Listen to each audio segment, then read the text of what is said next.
Here I've defined a yellow colored object. Then the video gets started and I have declared a area of interest. Then I have created a 3 by 3 matrix to track the movement of the object. Here the object is being tracked into a rectangle, and then I have declared a circle which keeps tracking the movement of the yellow colored object.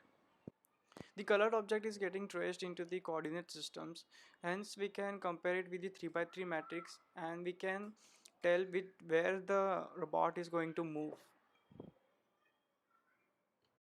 Now let's try and run this program.